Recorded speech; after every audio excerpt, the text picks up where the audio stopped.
Hey everybody, we are going to continue our series of writing a NeoVim plugin from scratch. If you didn't watch the first video, the link will be in the description. While you're scrolling down, you can smash the like and subscribe, of course. You might say, Teach, it's a little early in the video to do that. You're probably tanking your numbers right now.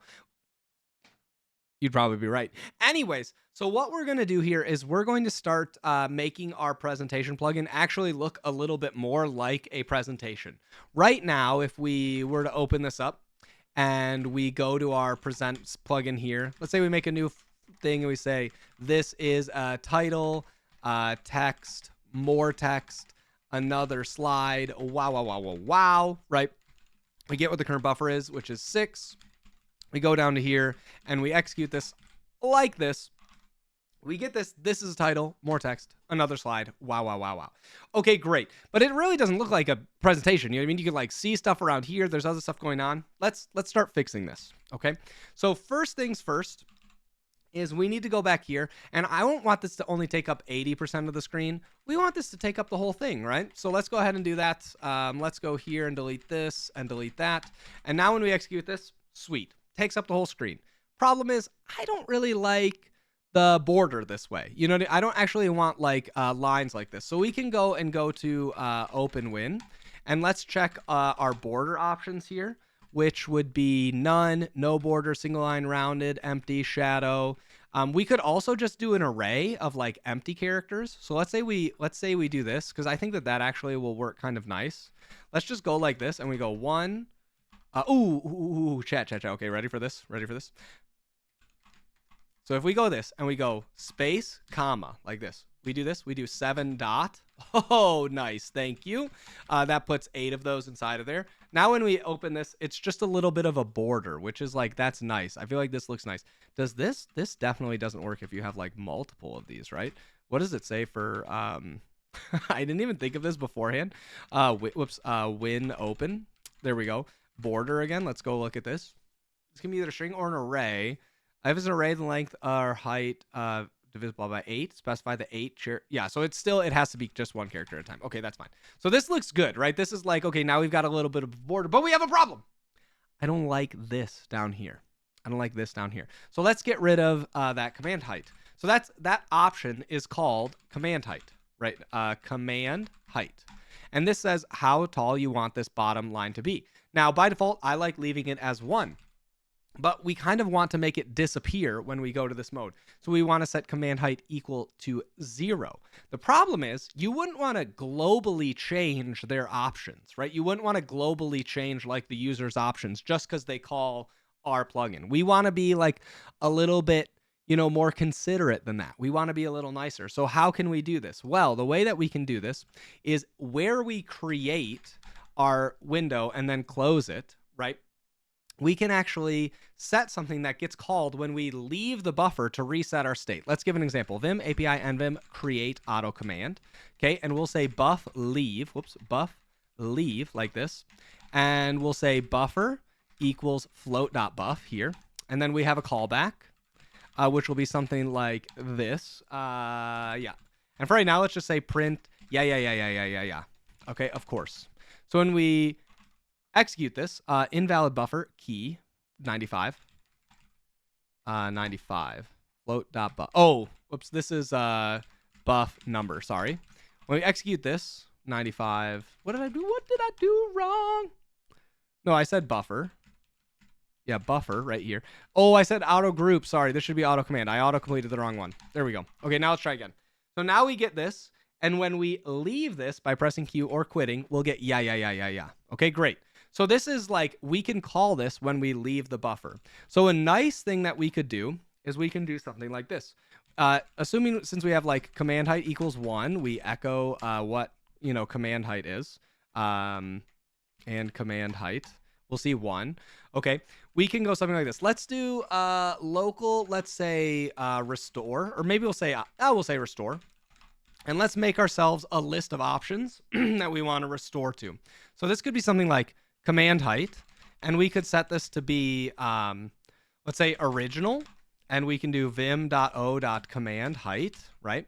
And then we could do present. Ooh, they don't line up. Present. Whatever, it's okay.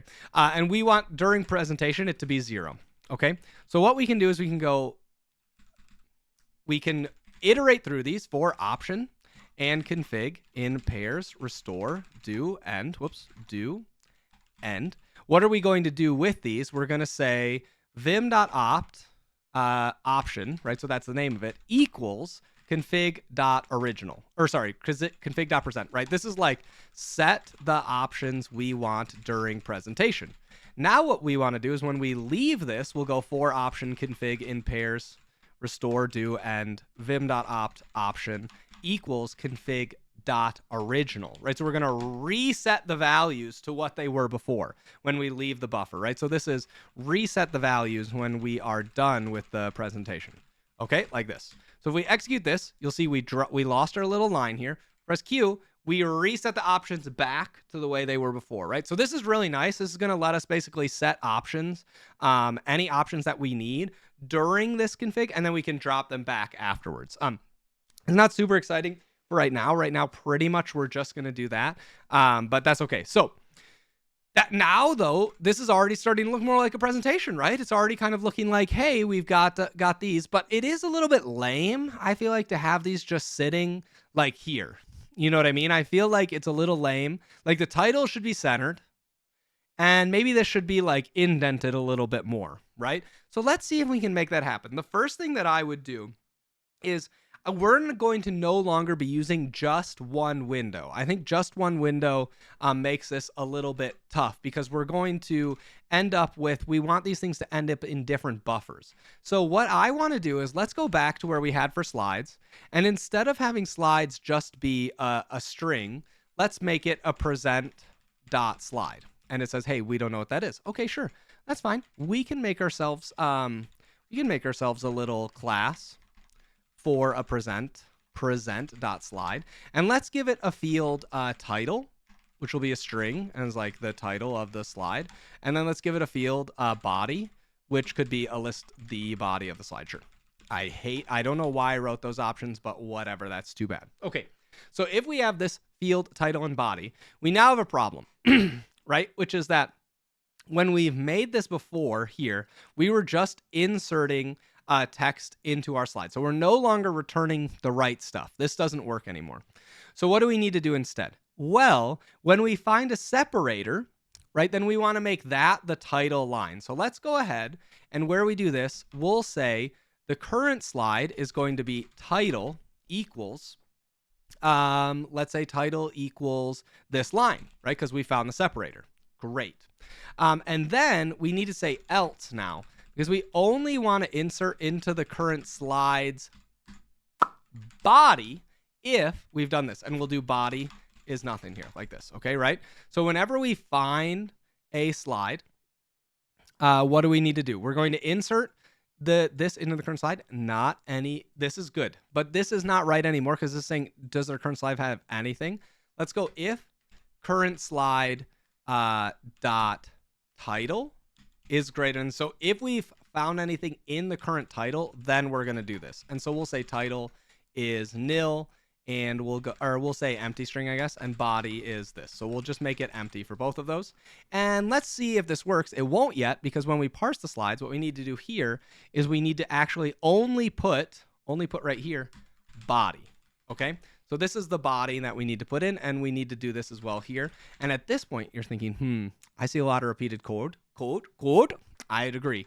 So let's go ahead and make ourselves a new function here, local set slide content. And we're going to start breaking these out at some point. But right now, let's just go for this. And let's yoink this right here. And we'll say instead of current slide, we'll say IDX. And that should be good. So now we'll say set slide content current slide, like this, and we can yoink this and put that there as well. Okay, so now N and P should move us back and forth, and that sets the current slide content. Great. That's good. So if we execute this, expression close 49, where did we miss this? Yeah, that's okay. We have title. Oh, comma there. Okay. Now we've got invalid replacement text array like Lua tables. Ooh, 132. Okay, 132. Okay, so we're trying to do this. Of course. Set slide content current slide. Classic. That's why we changed it to a function. Awesome. More text. Wow, wow, wow. Okay, so great. So now we have more text. Wonderful. The problem is, right, we lost our title. We don't want that. We want to put our title right in the middle. So the way I would think about doing this is that I would go ahead and I'm going to make a new floating window. And this floating window is just going to be like along the very, very top only. And then we'll shift our next window down. So we're going to actually compose this of like multiple different floating windows. This is like if you did all of your positioning in CSS with absolute. Okay, but it's too bad. That's what we're going to do. That's what we're gonna do.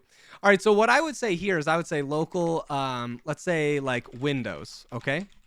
And we need to have like a header, and it's gonna have some config, and then we're gonna have some body, and it's gonna have some config, and later we'll do footer. Probably in the next video. We're not really ready for that yet.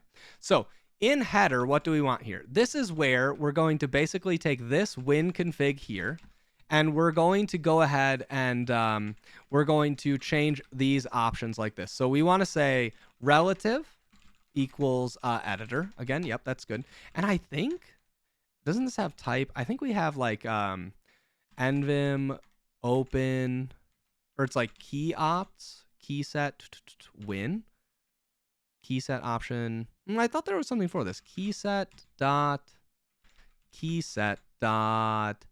win config. Ooh, nice. This is good here, I think, like this. So then we can do this anyways. Width, and then we're going to say that's going to be the width of the editor. So we'll make width here, and we can go local width is vim.o dot columns. Yep. And local height is vim.o dot lines. I always forget that it's not rows, but it's lines. And we'll say height is just 1, okay? Because we just want basically 1. We could make this a little taller. We could even think about making this like 3 so that you have a little bit of border on here. But I think we'll be, well, let's just go ahead. We'll go 1 and we'll come back to it. Style is minimal. Whoops, minimal. Like this. And then now we need to figure out where we want to place this. So col should be, we're going to place this on the like first column, right? 1. And then we're going to put it in row 1 as well. Now, I actually can't remember if those are 1 indexed or 0 indexed. So we'll have to come back to that shortly. But so now this is like our simple like windows for the header. For the body, it's going to be very similar to what we had going on before, except it's going to be relative is editor again. That's great. Width, still going to be the same width. Height will be height minus 1, right? Because we're going to do this. And then we need to say that we can do border equals, and then that will still work again. Control X, Control L, complete a line. Beautiful. And we can say style is minimal. And then what else are we going to do here? Width, height, options, style, col, row, and col. Oh, right. We need to go row is, well, let's just look here. Nvim win open. Oops, nvim open win. This is row and column. Row column here decides whether or not this row col. Where is it? Where does it say? Maybe fractional raw position in units of screen cell height. Okay, so I'm pretty sure those are 0, but that's okay. So we'll go 2 and col equals 1 still, right? Because we still want to put it in the first column. Okay, so that's sort of where we're at here. So now, instead of creating a floating window the way we did last time with each of these, we're just going to change this to say config, right? And we'll just delete basically all of this. And then we also don't need any of this anymore. And we're going to change this to be config. And then we'll still just return the buffer and the window like we had before. So when we try and create this floating window here, we'll say header is this with windows.header, and then we'll go local body float is create floating window windows.body. Okay, so now we have a little bit of a problem here, right? Because now we're saying which slide content are we going to do? So now we need to say a float here, and then this needs to be something like set slide content. This needs to be body float.buff, right? Because we're only going to set these for body float. And then when we quit body float win, we're also going to do this and body. The thing that we need to do, body float like this. The other thing that we need to do is when we leave this window, we also need to clean the other window up. So let's do clean up. Well, okay, we can just do it. Vim API nvim win close, and we're gonna do header float dot win true, and we'll actually p call this because it's annoying when this fails. Okay, so and this should be body float. So whenever we leave the body, we also want to close the header. So this is where things are getting a little bit more complicated, right? Because we're gonna have two windows, and when we leave one of them, we want to clear the other one. But that's okay. So we currently also haven't set anything in the header, so that's a bit of a problem as well. What we want to do here now is instead of doing this, actually, we're going to do body float here, and then we're going to go vim API nvim buff set lines. We're going to set the header floats buffer content to parse.slides idx.title. Okay, right? So now what we're doing is we're saying local slide. Let's do this so that we can have this. And we go here and we say slide.title and slide.title. Okay, so we get the current slide. We're then going to set the title and the body for this for whatever option we're in. Now, will this work first try? Leave a comment below what you think. No, not even close. Parse slides, up value, call parse slides, not a thing. Okay, what did we do wrong here? 102. Parse slides. Why did I call it parse slides? This should be just slides. That doesn't, I feel like that one doesn't count. That one doesn't count because I think I just pressed the wrong button. Okay, that one doesn't count. Slides is a nil value. Oh, it's just called parsed. Shoot. Okay, no, that was on accident too. That one doesn't count either. This one doesn't count either. 104. Okay, slide.title. This needs to be, of course, like this, because this one's not a line. Okay, nice. See, now we're getting close. Now we're getting close. We didn't put the title in there, but that's okay. The reason that that's happening is because this one, I think, is getting drawn over the other one. Let's see. Row 2, column 1, row 2. Ooh, I bet this needs to be -2. Right, because this needs to also account for that line above. Let's give ourselves this. Oops. Okay, we're getting closer. We're getting closer. Create voting window, windows.header. What did we do here? Row 1, column 1. Let's try row 0. I actually don't remember if this. Okay, that was why. That was why. Great. So we have row 1. Because this one I gave a border. Let's actually get rid of the border now. That's why. That was messing with my calculations. So if we do height 2 here, now we get this height. This is good. This is good. Boom. Okay, so this is the title. This is text. What's interesting is those are in different. Wait, why did we close that out? Those are in different windows. When we execute this, those are actually in 2 different windows. So that lets us do some things that are pretty nice shortly. Okay, basically it's going to let us sort of put that text right in the middle, and then it'll allow us to put the other thing. So the only stuff we haven't done yet, which I think is a little bit annoying, is we need to set both of these to markdown so we get a little bit of nicer highlighting. So we can do vim bo, and we can go header float dot buff dot file type is markdown. Okay, this will give us a little bit nicer of There we go. So now we're starting to make this look a little bit better. The problem is I want this to be centered, right? I want this to be centered. So let's actually go back and we'll give both of these a border. Like the way that we had said before, border like this. We'll yoink this here, border. We'll put this here. We'll give both of them a border, and we just need to account for that in the size that we make each one. So this height is 1 now. So we need to move this to this line. Now we have 1 line at the top, then the text, then the border, then another border, and then here. So we need to say that this is going to be 4 and 5 because we need 3 for the top window, 1 for this, and 1 for that. This is why absolute positioning kind of sucks, but whatever. That's okay. And we're going to put this on row 0, 1, 2, 3, 4. We'll try that. Oh, okay. Nope, not quite. Not quite. We're getting close, though. Is this still really, if I do this, I think that's okay. Yeah, 0. Oh, it starts at 0. That's where it gets placed. Then we have this line. Then we have this. Okay, great. Right. So now we have N and P, and look, we're getting those switched. So now what we could do, and this would be a little bit goofy, but let's say we did width -5 and we started this at like column 5. Okay. We execute this. You'll see we're having a little bit of a gap here, but this lets us start thinking about, could we center this? Could we center this? The other option, if instead of centering this window directly, is when we get the text here, we can go like this. So let's go local title is slide.title. And what we want to do is we want to get the width of this. Let's go. Local padding is string. Do we have dot rep? We do. Let's just give it a space, and we're going to say width minus the length of slide.title divided by 2. And then we'll go padding concatenated with this.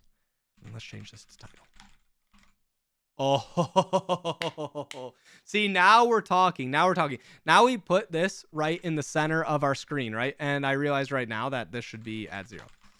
Right, so now we have this. Now we have a title centered. Oh, and now I'm thinking.